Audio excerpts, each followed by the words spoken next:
شروع اللہ کا نام لے کر جو بڑا مہربان نہایت رحم والا ہے۔ مومنو، اگر تم میری راہ میں لڑنے اور میری خوشنودی طلب کرنے کے لیے مکے سے نکلے ہو تو میرے اور اپنے دشمنوں کو دوست نہ بناؤ۔ تم تو ان کو دوستی کے پیغام بھیجتے ہو اور وہ دین حق سے جو تمہارے پاس آیا ہے منکر ہیں، اور اس وجہ سے کہ تم اپنے پروردگار یعنی اللہ تعالیٰ پر ایمان لائے ہو، پیغمبر صلی اللہ علیہ وآلہ وسلم کو اور تم کو جلا وطن کرتے ہیں۔ تم ان کی طرف پوشیدہ پوشیدہ دوستی کے پیغام بھیجتے ہو،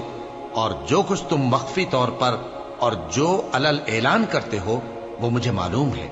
اور جو کوئی تم میں سے ایسا کرے گا وہ سیدھے رستے سے بھٹک گیا۔ اگر یہ کافر تم پر قدرت پالیں تو تمہارے دشمن ہو جائیں، اور ایذا کے لیے تم پر ہاتھ بھی چلائیں اور زبانیں بھی،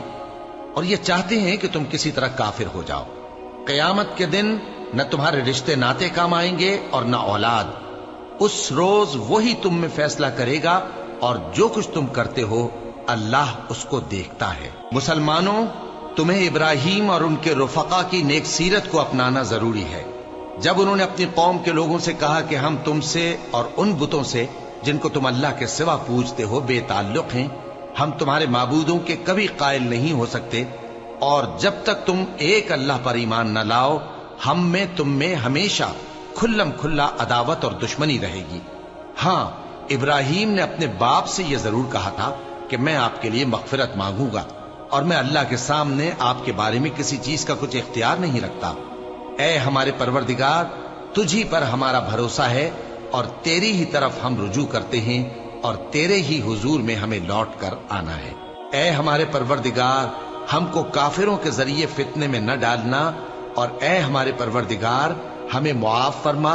بے شک تو غالب ہے، حکمت والا ہے۔ تم مسلمانوں کو یعنی جو کوئی اللہ کے سامنے جانے اور روز آخرت کے آنے کی امید رکھتا ہو اسے ان لوگوں کی نیک سیرت اپنانی چاہیے، اور جو روگردانی کرے تو اللہ بھی بے نیاز ہے، لائق حمد و ثنا ہے۔ عجب نہیں کہ اللہ تم میں اور ان لوگوں میں جن سے تم دشمنی رکھتے ہو دوستی پیدا کر دے،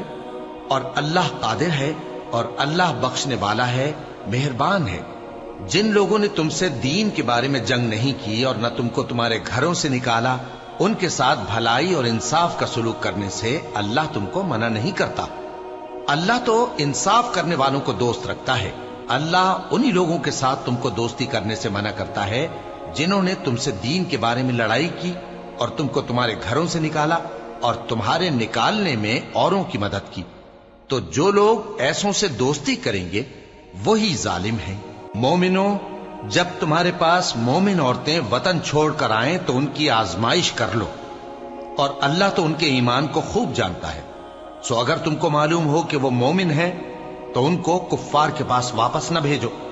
کہ نہ یہ ان کو حلال ہیں اور نہ وہ ان کو حلال ہیں، اور جو کچھ انہوں نے ان پر خرچ کیا ہو وہ ان کو دے دو، اور تم پر کچھ گناہ نہیں کہ ان عورتوں کو مہر دے کر ان سے نکاح کر لو، اور کافر عورتوں کے ساتھ تعلقات نکاح باقی نہ رکھو، یعنی انہیں کفار کو واپس دے دو، اور جو کچھ تم نے ان پر خرچ کیا ہو تم ان سے طلب کر لو، اور جو کچھ انہوں نے اپنی عورتوں پر خرچ کیا ہو وہ تم سے طلب کر لیں۔ یہ اللہ کا حکم ہے جو تم میں فیصلہ کیے دیتا ہے، اور اللہ جاننے والا ہے، حکمت والا ہے۔ اور اگر تمہاری بیویوں میں سے کوئی تمہارے ہاتھ سے نکل کر کافروں کے پاس چلی جائے اور اس کا مہر وصول نہ ہوا ہو، پھر تم ان سے جنگ کرو اور ان سے تم کو غنیمت ہاتھ لگے، تو جن کی بیویاں چلی گئی ہیں ان کو اس مال میں سے اتنا دے دو جتنا انہوں نے خرچ کیا تھا، اور اللہ سے جس پر تم ایمان لائے ہو ڈرتے رہو۔ اے پیغمبر صلی اللہ علیہ وآلہ وسلم، جب تمہارے پاس مومن عورتیں اس بات پر بیعت کرنے کو آئیں کہ نہ تو اللہ کے ساتھ شرک کریں گی، نہ چوری کریں گی، نہ بدکاری کریں گی، نہ اپنی اولاد کو قتل کریں گی، نہ اپنے ہاتھ پاؤں کے درمیان کوئی بہتان باندھ لائیں گی، اور نہ نیک کاموں میں تمہاری نافرمانی کریں گی، تو ان سے بیعت لے لو اور ان کے لیے اللہ سے بخشش مانگو، بے شک اللہ بخشنے والا ہے، مہربان ہے۔